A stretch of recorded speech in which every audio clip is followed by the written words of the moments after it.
And again, anything that you can't trace back to essentially the very beginning of things, like the beginning of the human race, is not true religion.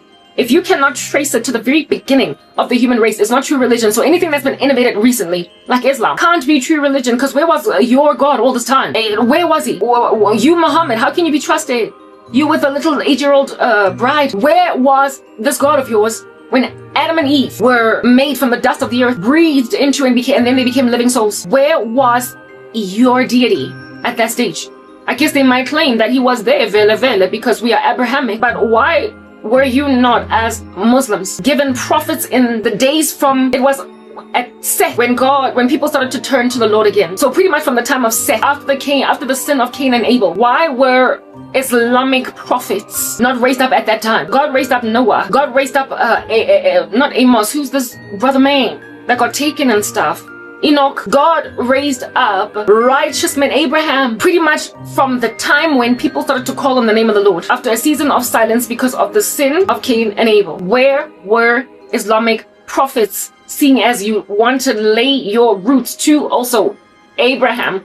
And so therefore Seth, why in the descendants of Seth were there no prophets of Islam? It's a new religion, y'all. And so therefore, seeing as it does not have its roots from deity, from the sky, from that which made us, and so we became and started talking to us immediately when we were here, you can't rely on it. You can't lean on it. And every other world religion was formulated somewhere in the course of history. It is only Judaism that was formulated from the very, very get-go, like at the embryonic phase. Judaism has been in existence, and since it is written in God's word in John 16, salvation is from the Jews. So Christianity then is also from that embryonic stage, given that we are an extension of Judaism. But you Muslims utterly hate the Jews and you reject them. I get that there are Christians that are anti-Semitic, but they're in error. You, however, are comprehensively in wholehearted, wholesale rejection of the Jews. So therefore you don't have roots in your religion to Seth, seeing as that an Archer killed Cain. Not Cain, but Abel. Yeah, there is no beginning of the human race's foundation in any world religion except Judaism, and so therefore Christianity. That's how you know that you be out there hanging out in the right space. People are not putting 2 and 2 together, you know what I'm saying? You're not putting 2 and 2 together. And all the other that are into magic gods, it's giving sons of God mating with human women. So fallen angels, because they've always been nice and mischievous, talking to human beings and giving you secrets. When did that come? Somewhere along the way, mingling itself, doing its thing, rubbing itself like a genie in a bottle. In the history of mankind, creating Nephilim, magic comes from there.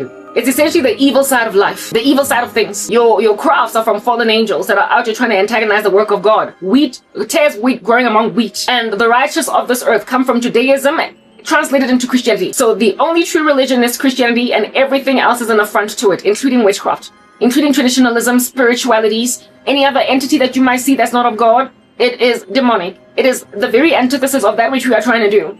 And so therefore you are at odds with your maker, who brought forth the prophets through Seth, and or let's rather say Adam, Eve, then Seth. If at all your roots are not founded in Adam, Eve, and then Seth, you're not in right standing with God. You can't be. Because evidently God spoke to Adam, Eve, and Seth. Everybody else was at odds. Not Seth, but the lineage of Seth. Okay, my cat is outside. Finally my cat came in at 2:58 in the morning. It must have been nice and beautiful to be outside. Anyway, whatever. I would never let her roam around like a biscuit in some dough if I was sleeping on a normal day, but I guess today in which a person is being ridden. Anyway, whatever. Cool, so now that my cat is out of we can have peace that the chick is good. The chick is good peoples. The chick is gonna be out here hanging 10 like a homie with all different kinds of tranquility. Okay? Yeah. So yeah, these were the issues with Catholicism. So the reason why I don't believe I was saved as a child, though, I was devout, y'all. I was enamored with all that activity, and that was evidence of the fact that I am drawn to the things of God, but they were mired, muddied, made murky, opaque by all these other innovations of men that are in Catholicism. They just so shouted ornately above and around the name of Jesus that I could not hear him clearly, only all that which was cantankerous around me. So with that then being reality, I didn't get saved. If I had cried out to the name of Jesus, which I never did as a child, I don't even know what I would have done with that. When I went to a primary school that was nice and pagan, what would I have done with that? Would I have been an independent thinker? because I was nicely afflicted by peer pressure as a child, but at the same time, I was also headstrong. When people delele at me, I was like, oh, but at the same time, I did want to fit in. So I don't know if I would have prodigalized, because what would have maintained me as a Christian would have been staying in a Christian atmosphere until I have my own resolves as a child. I had yet to establish my own resolves, only that which I was influenced. But if I had grown up like Charlie Kirk, it makes all the difference to have the right parents. If I had grown up like Charlie Kirk, just always encircled by Christian thought until I had my own resolve to make my own decisions, I think I would have gotten born again pretty young and nobody would have been able to shake me. I'm not shakeable today, am I? I've been born again 14 years. People be out to passing me shade. They be pushing me off a cliff. They be trying to tell me, oh, love me or else. They be trying like, mamela. Popularity don't matter. It don't make no kind of sense. I don't care. But there was a time when I used to care a whole chunk about what people thought about me. But once I came to Christ and I had a resolve, and this year made sense and I got it, I didn't budge. So I thoroughly believe, and I've said this time and time again, that if I was evangelized earlier, I would not have cared that people be out here passing me all kinds of shade for my super religious thing that I'm doing.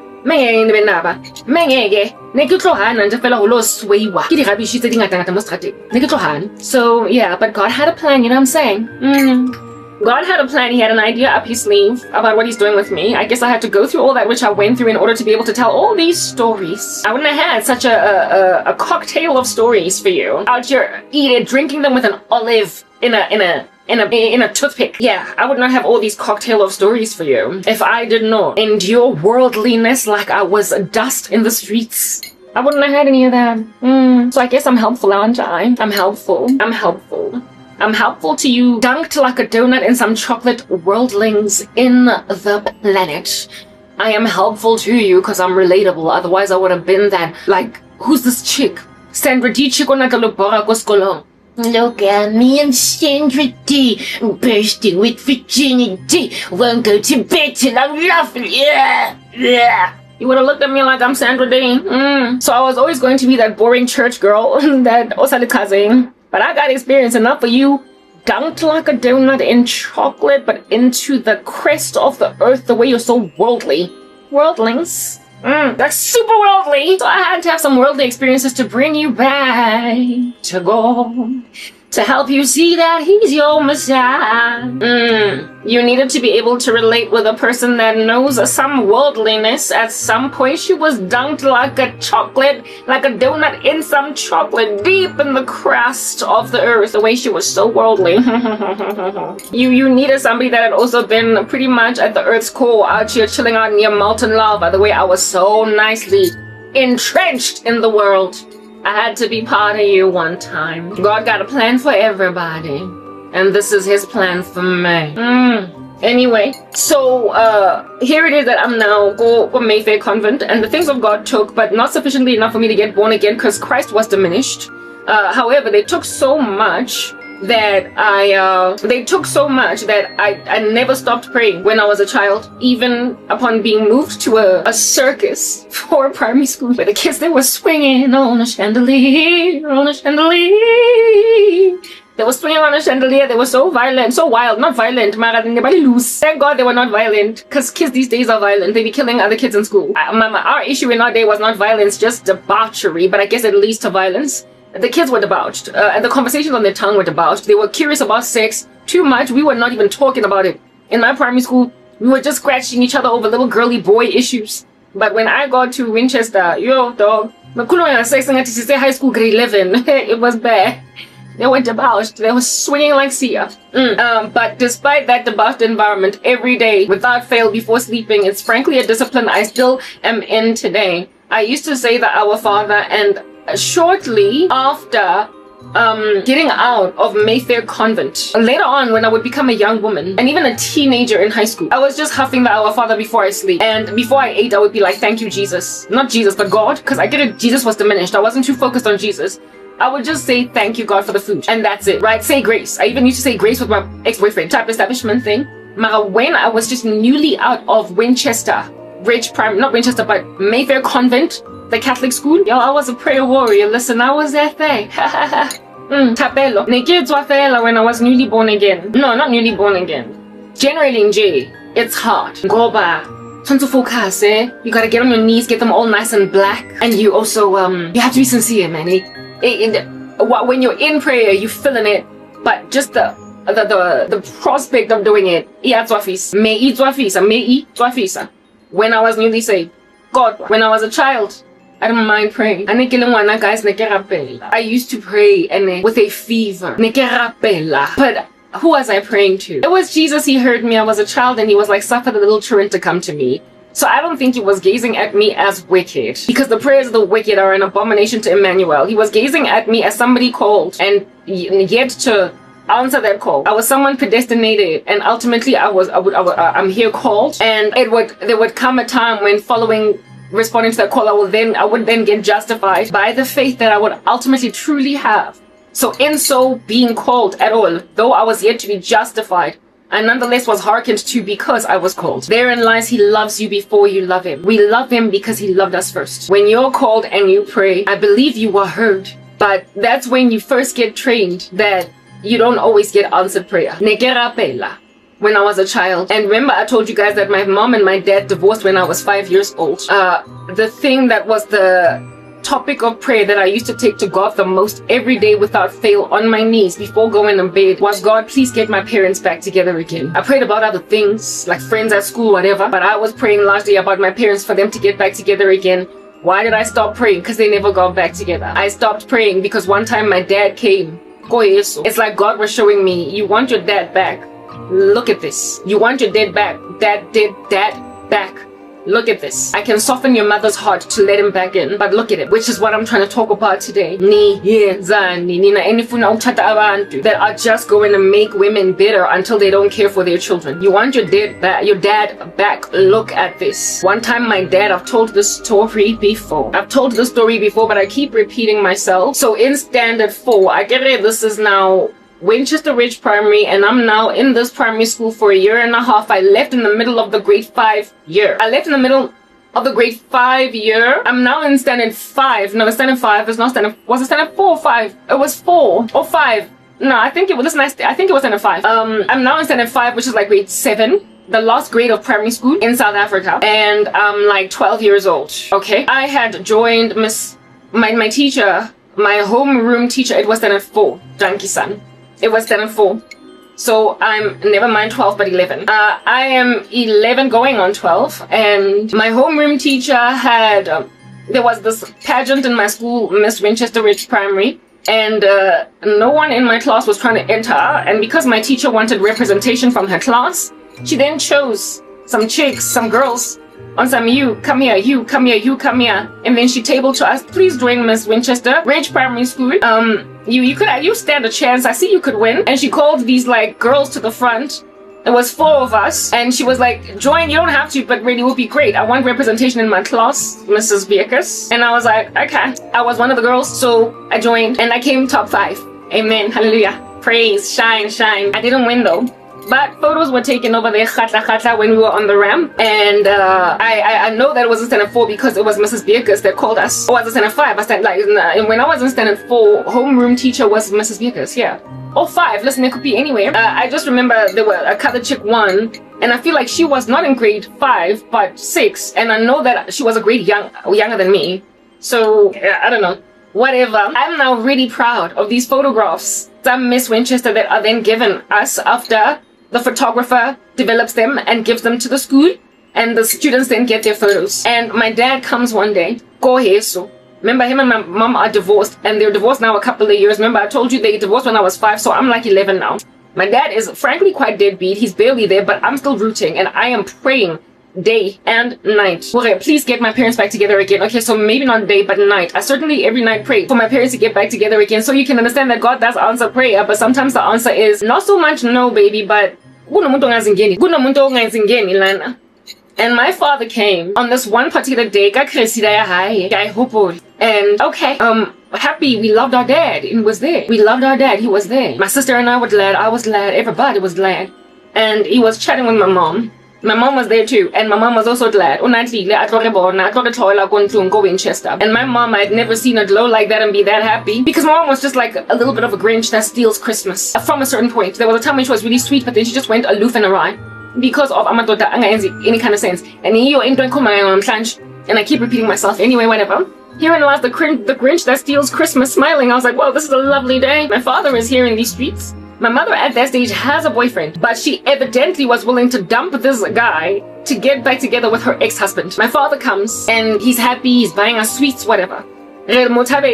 I'm so excited. Oh, my dad is here. I'm so happy my dad is here. Yo, I don't think my mom knew yet at this stage that my dad was an alcoholic, because when they were still together, he was yet to be an alcoholic, just a casual drinker. But now a couple of years has progressed from the time I was 5 up until I'm 11. It's a few years. And in that time, herein lies a man getting a divorce from a woman and then becoming an alcoholic.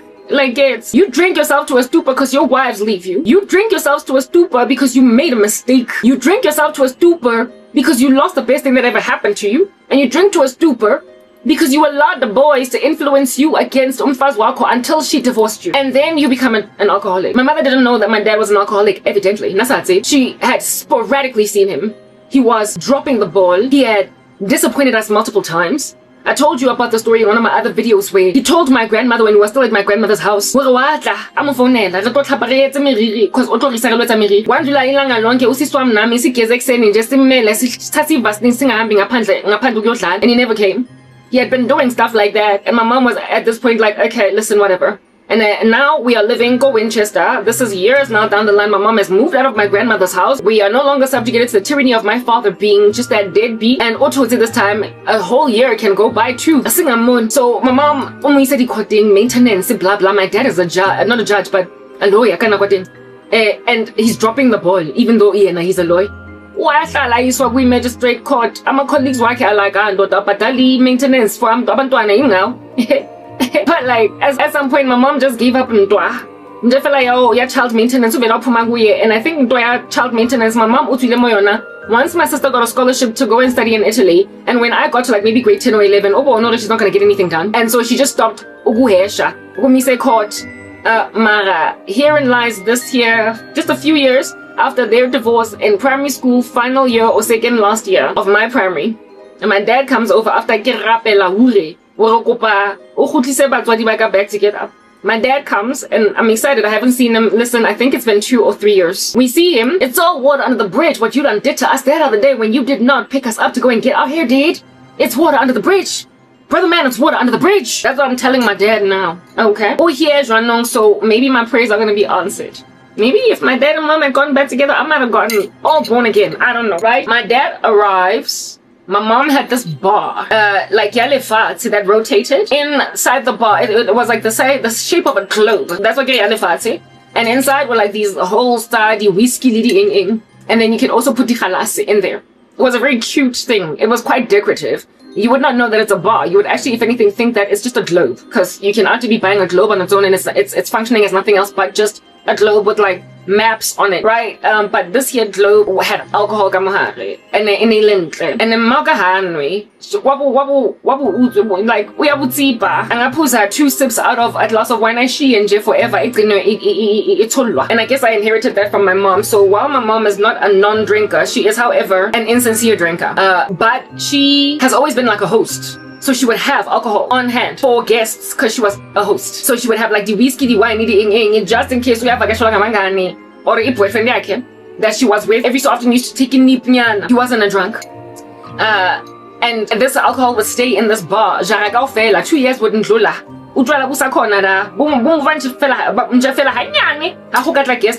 how alcohol functions. My sister now is also a drunk just like my dad. My mom used to have a wine rack, Mona. She took out the cupboard and put in a new sort of kind of design in the kitchen.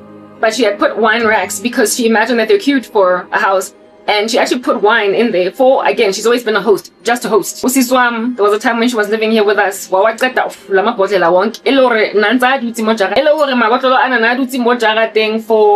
I'm not lying to you, like 4 or 5 years. 4 or 5 years, wine bottles just chilling there. My little sister, me, my mom, no one. At all.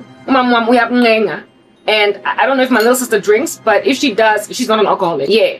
I, however, don't think she drinks. I have never smelled alcohol on my little sister. I think she just made a decision not to do it. Because it's just so unseemly and then she has seen it in my sister, right? So I pools were like everything except for one person. Was Alana after losing her house. And there was a day when she cut out all that alcohol. I think there were like 8 bottles in like mere days, dog. Mere days. My dad did exactly that.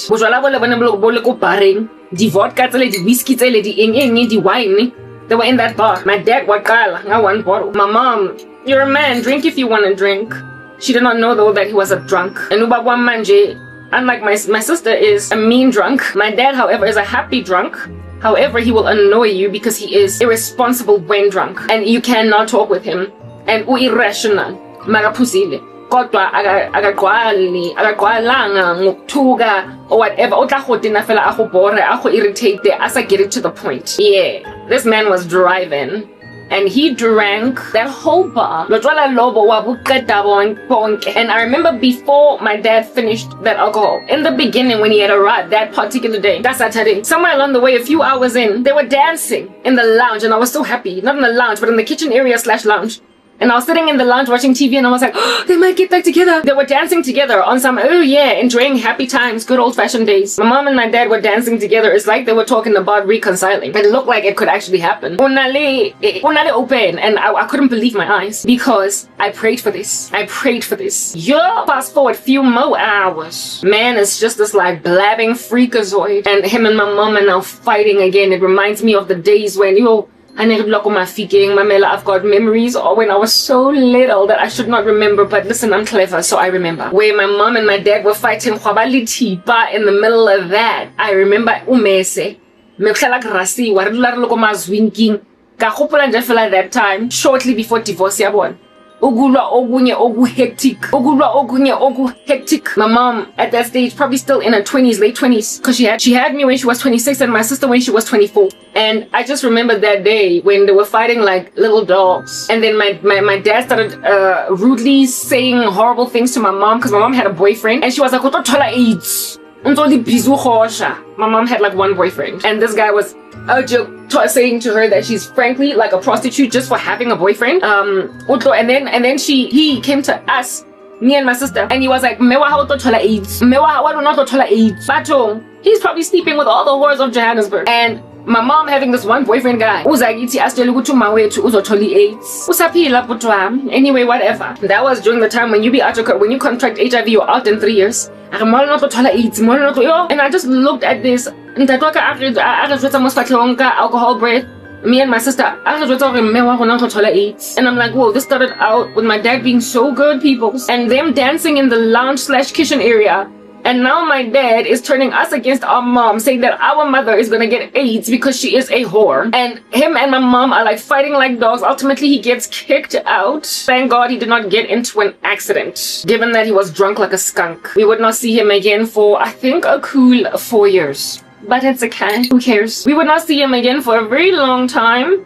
But that was just what under heaven is that my dad endured us through. No, it wouldn't be 4 years. I think we saw him again the next year. Because my sister at this stage, I get he cost at 4 or 5. So my sister's already in high school. She got a scholarship when she was 16 years old. And before she left, my dad was around. So maybe like 2 years, we didn't see him until my sister had to leave for Italy. It was that day when I saw that raucous, that broke kitchening, that listen, I think I was mature. I finally said to myself, it's okay, they're not getting back together again. And so I stopped praying for my parents to get back together again. And right next to stopping to pray for my parents to get back together again, I stopped getting down on my knees and actually petitioning what I wanted from God. Because I imagined he doesn't answer prayers. He exists, but he's kind of standoffish and he just lets events unfold before people, and that's what it is. So I must maintain, because I can never ever abandon the belief of God. After all, it caught when I was going Mayfair Convent. So when I was in bed lying down, I would pray the Our Father who art in heaven. I never abandoned that, but I certainly abandoned praying the Rosary, the Hail Mary, and also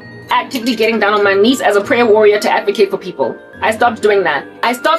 But the seeds were planted at that stage. The seeds of what am I looking for in my mind over here? The seeds of intercession, the seeds of advocacy were planted then. The Lord showed me that he heard my prayer. But he also showed me that which you're praying for, I can't give it to you, and this is why. He showed it to me. He showed me that my child, and Mara, when it's not my will, it's not my will. You cannot be in a household ukula as a child with that man around, because your mother would be rendered catatonic, and you would frankly live in a very dysfunctional household. I will not allow that, because I'm cultivating something here. I'm cultivating something, and for the sake of you, your sister, and your mother, this man cannot come back. It is for your health. I, however, did not see it that way. I just saw it as So I stopped experimenting katapel.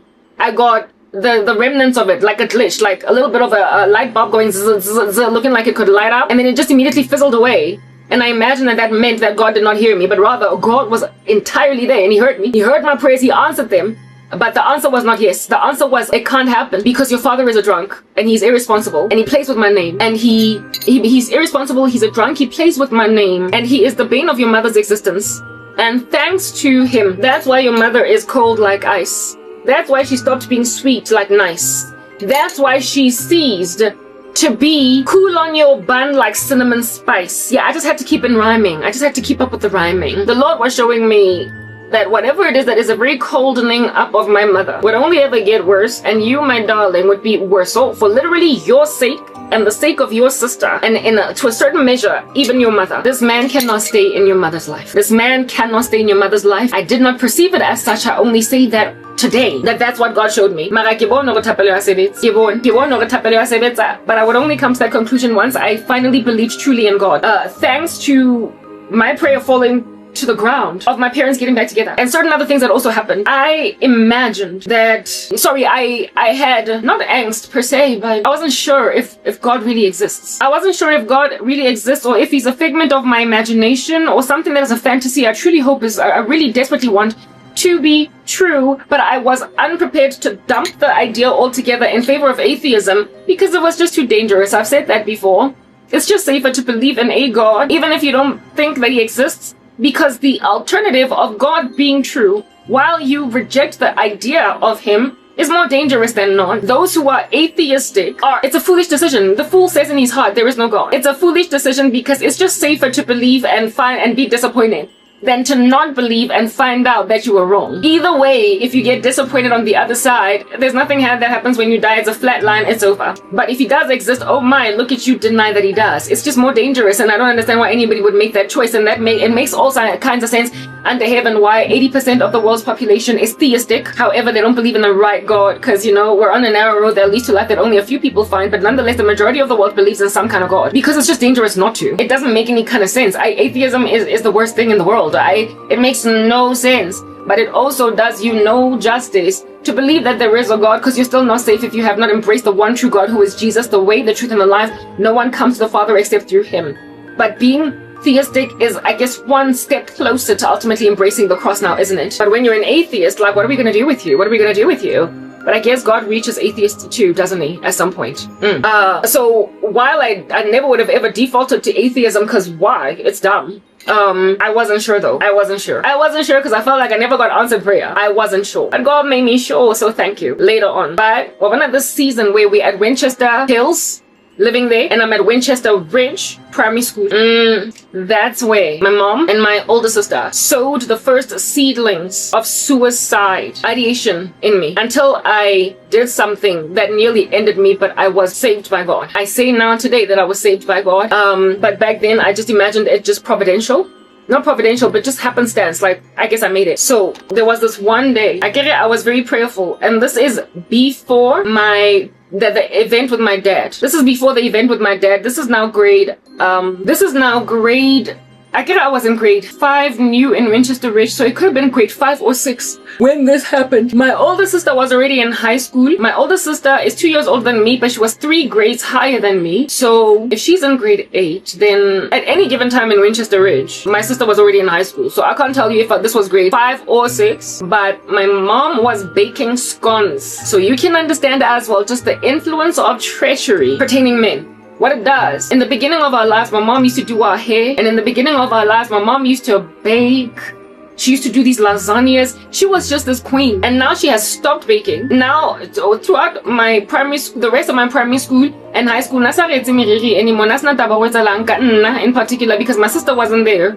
So, because my sister was overseas, I was just like nothing. I was the problem, I think. That a mother does for children. She abandoned them wholesale. Because life happened. And this life that happened to my mom happened because of men. And it made her abandon her children. But I was Oliver, baby. I was Olivia. Olivia. Never before has a boy wanted more. I was like Oliver Twist, yo, but I was the female version, so I'm giving Olivia. I was Olivia. God was there, and Charles Dickens was writing a book about me. Amen. I was taken care of by the orphanage of heaven. I might have had both parents still alive, breathing. My parents died when I was a grown woman, so I don't know what it's like to be an orphan truly, but in all sense and intents and purposes, I was an orphan because my parents were as good as dead. And then ngakhuliswa these streets, ngakhuliswa God. Ngikhuliswa ke Modimo. And I keep saying that time and time again. Tabao razanka decide lo accommodate abo pot matlesa dintanyana tsa shelang bana ba di school uniform ka di tofi cause no sna motho ngfang carry. I didn't do any of that because for me it just didn't sit. I didn't like it. It was gross. God gave me. Nje fela bo belief yokuthi uyanyanyisa lana bo nsisi nqa. Ke sna ke re le sheleng nyana entsho mo pokotong. Akuthi batla ngfa 5 rand mara I think uyanyanyisa dala ngenjalo. And something like that I fagwa. It doesn't just dwell in a child nje ngoba uprincipal lomntwana iyanikezwa iyacultivatewa. It gets blown into the spirit like God breathed into man and he became a living soul. It was the breath of God in me. It was essentially that which is called a gut feel that God, it's written in God's word that it is written in God's word that God will sprinkle clean water on us and we will be clean, and that he will put his spirit in us and we will love that which he loves and I guess hate that which he hates. If at all the Lord is looking at you carefully, he will make it impossible for you to stumble in ways that will finish you off before you embrace him, by essentially using, I guess, the forces of heaven to make you be in concert with that which will preserve you until such time that you embrace him. So while he did not yet sprinkle clean water on me and yet give me a new heart of flesh from stone and yet give me his affections, because I was not yet born again, he nonetheless created something in me, because I didn't have the spirit in me yet, that essentially believed a certain way and nobody could touch me. Nothing would ever make me barge.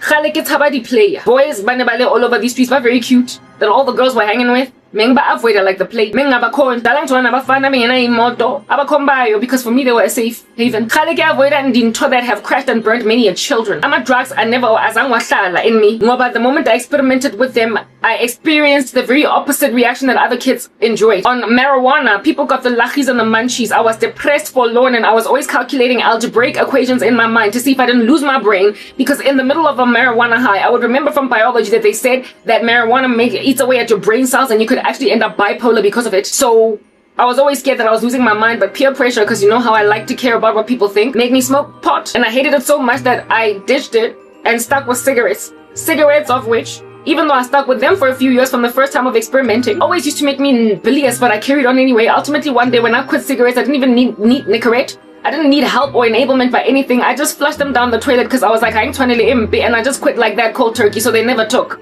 Alcohol, it never caught. I could not handle my liquor. I was that girl that was out more drunk than everybody else, and very early on, and I was sleeping on couches, vomiting on everything and on everyone, and it was so uncouth, it was so nasty, and I was just so tired with it that I finally just quit one day because I landed on a full-time funnel. So I just quit because I couldn't handle my liquor. I've also told you a story where my boyfriend, who was a licensed driver, able to drive us back home, who in himself had quit poozaring, so he was sober, and so the designated driver. Because one day it was raining and I decided that I'm gonna drive because it's my car, and it was raining that day, and in that driving my boyfriend was like, slow down the car, you're driving too fast. My boyfriend was like, slow down the car, you're driving too fast. And because of what he said, and I was enraged with him, I was livid. I was absolutely livid. I was incensed. I sped up because he had not stood up for me when some other guy spoke smack about me in front of him. That's why we were fighting. And so I decided to drive because I had throwing my toys out the cot from a club, like some dancey joint. I drove, I sped.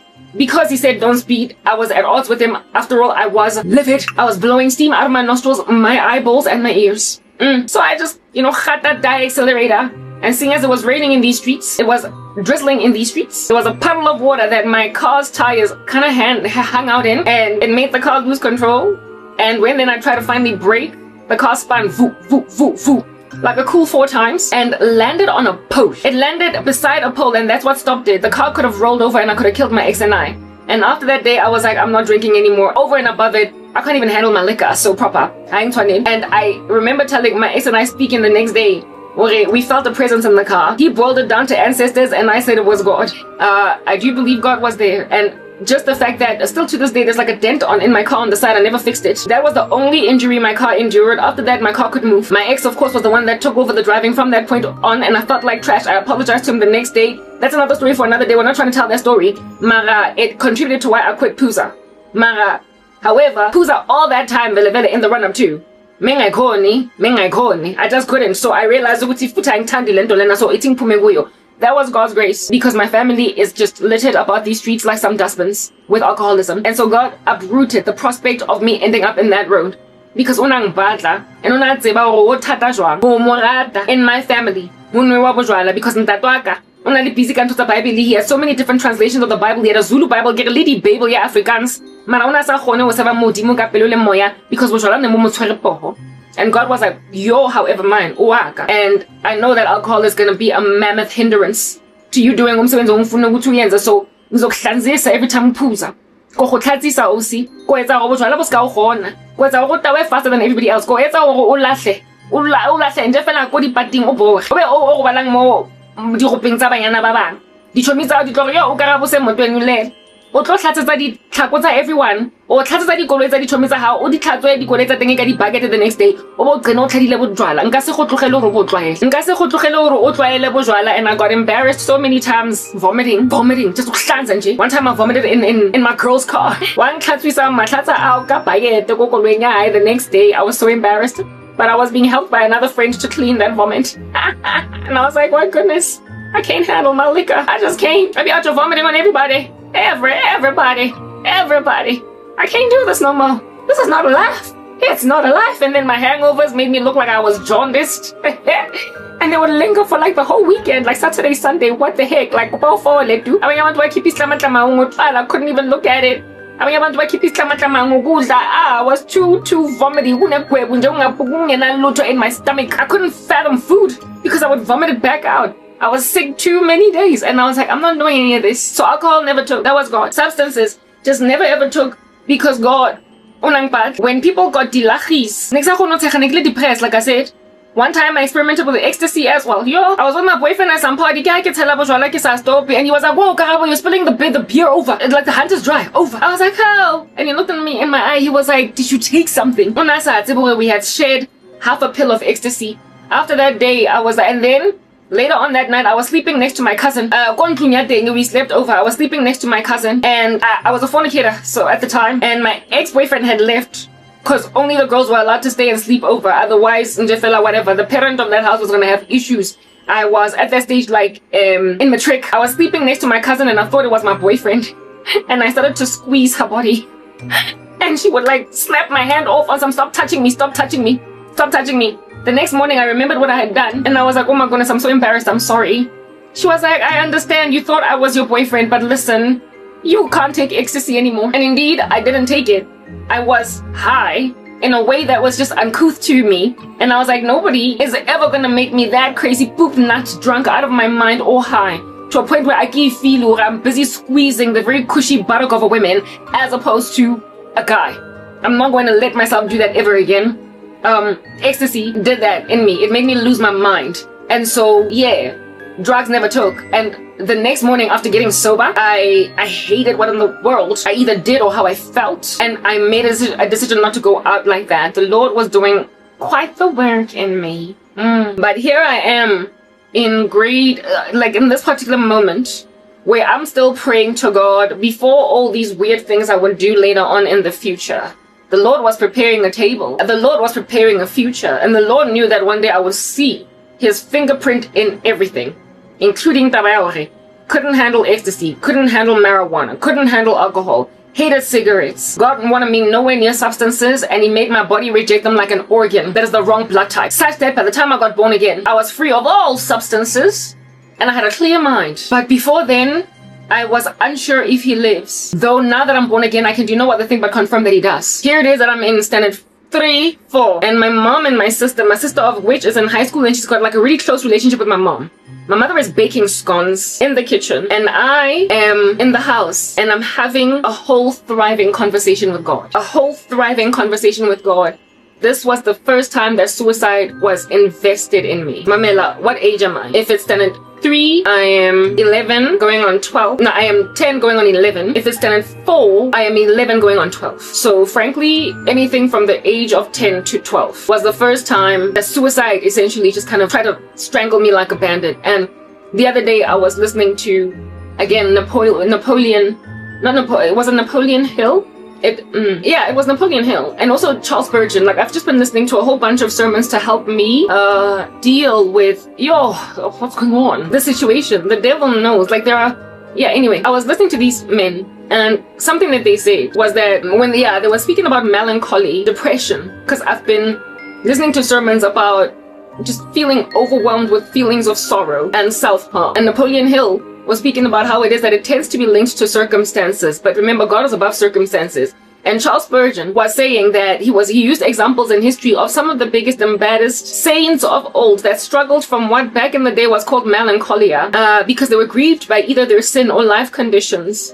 And they just could not shake it, though they gazed at everybody else having so much joy. And they could do no other thing but wonder, why am I so pursued by this here melancholia? And then Spurgeon goes on right ahead to say, other men don't have the same struggle with depression as you. It was Spurgeon, but it was also this guy, this preacher from this one Reformed Sermons channel that I watch, and he is a pastor, and he loves to upload Charles Spurgeon's sermons, but every so often he in himself preaches. And he was sharing Aurelien, he has a history, so now this is coming from a modern day guy that's well and alive today, and he was saying that depression and anxiety and the tendency towards suicide ideation, it has its people. There are people lana emhlabeni that are just wildly adoring of life, enough for them to endure the worst of conditions and still stay alive in them. And those who suffer from anxiety and depression can't fathom how certain people can insist on thriving life when, for instance, they've been made homeless. They can't see why certain people insist on thriving life when, for instance, they get diagnosed with certain debilitating illnesses. Why they still maintain on thriving life when, for instance, they enter into a most horrific accident and then lose use of their limbs, or are made blind, or they're burned on the face and so they lose seemliness. How they stay alive. There was this one testimony of this one Christian girl that was in a horrible accident that disfigured her, and that accident was so bad that it chopped off her hands and her legs, both of them. So she lost all dexterity, and she was severely disfigured on the face, and all she is grateful for is being alive. And she's a Christian. I remember just thinking, if I was born again and I was dismembered like that in a crash, I think I would be heavily suicidal, if at all I survived. Because for me, it's like, why didn't I just go to heaven? God knows what people can take, and he knows that there are people who just cannot be put in certain spaces because they have a propensity, a tendency within themselves unto suicide. And I unfortunately am one of those people. Mara, they're just like with what Napoleon Hill said. It tends to be inspired by circumstances, so it depends on what's going on in your life. And the devil is this like fungus. He is this like bacteria, this virus. It needs a host. In itself, it cannot thrive. In itself, it cannot grow. It needs something on which to proliferate its spawn. So fungi needs a dark environment that's kind of humid to thrive. It needs starchy atmospheres like bread and cakes to just thrive and thrive and thrive. And when they're left, especially in dark environments, then it's gonna have a field day in just growing and growing. The bacteria needs an environment that is unsavory pertaining life. It thrives where there is any kind of hint of death. So given that there's so many spores, bacterial whatevers all over, when you close your mouth, it's it's wet and it's dark for hours on end. It thrives, that bacteria, until when you open your mouth in the morning, you're literally rotten in the mouth. You've got halitosis. So if you don't wash an ecosystem that's got bacteria, and if you don't put illumination on it, bacteria is just going to metastasize. And the devil functions like fungi, like bacteria, like mold. An environment has to be dark. It has to be sealed from the light. So yes, dark, sealed from the light. It has to be damp. And there has to be an initial thing that enters that space that's already dirty. Otherwise, bacteria can't grow. Bacteria cannot thrive in a clean room where there is no entry at all available for other bacteria. It needs an environment to already have spawns that it might proliferate. And the devil functions just like that. He needs an open, not so much an open door. You can't call it an open door because those who struggle with anxiety and depression will have this going on for the rest of their days insofar as conditions that tend to inspire it into their bones exist. So it's not about you having an open door. It's about you having a predisposition, a propensity, an inclination, a susceptibility. Yeah, it's about you having a susceptibility, the susceptibility of which tends to get inspired into you by random human behavior. And then people are to be made to walk around like mindless drones and invest in the very environmental conditions that are ripe and ready and rich and steady for the proliferation of this bacteria. Listen, trying to drive you to suicide. Unbeknownst to themselves or beknownst to themselves, there are people who are intentionally trying to kill me, but they don't know my history. So essentially, they're walking in a most perfect strategy against me. Unbeknownst to themselves, the history that I have. My mother as well has no idea. Well, she has some idea, but my mom, I would imagine, is unlikely trying to bring me to the point of suicide. But what she has endured me through is the kind of thing that historically has made me self-harm. It's happening again. The devil might not have knowledge of intentionality. People might not have knowledge of intentionality that brings about a certain eventuality, and so they are just bereft with guilt when something finally suffices. But the devil knows everything that are the perfect conditions to bring a person to a certain point when they've got this here as a predisposition.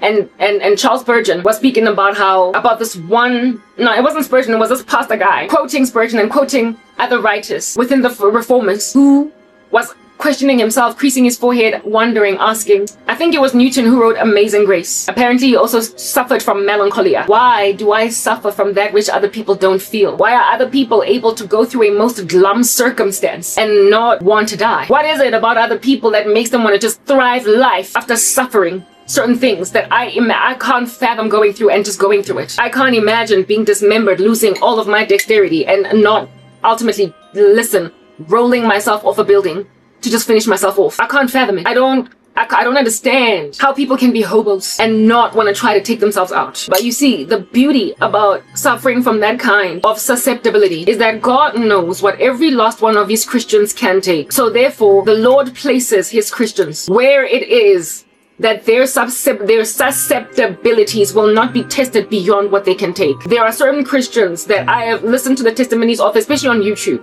that are flat out homeless. They're living from hand to mouth, sleeping in their cars. And I just can't understand how you're staying alive. Because I have once told God that if I am left out on a limb since my dad has kicked me out Muntlung and my mom has shut the doors to me. My mom has shut the doors to me when I buzz, and so I'm frankly a hobo now. I told him in 24 hours, if this is not fixed, I'm gonna end my life. And what did God do? I've told you the story before. It's heartbreaking and I hate having to repeat it. The Lord killed my brother of which was my dad's son. My dad of which was the reason why I was out in the street in the first place. I came back to the apartment where I was forced to live with him, and he had locked me out and said that I must just go, and I did not know guy. I drove to my mom's house. My mother would not let me in. Frankly, just told me go get I was aimlessly roaming around facing homelessness.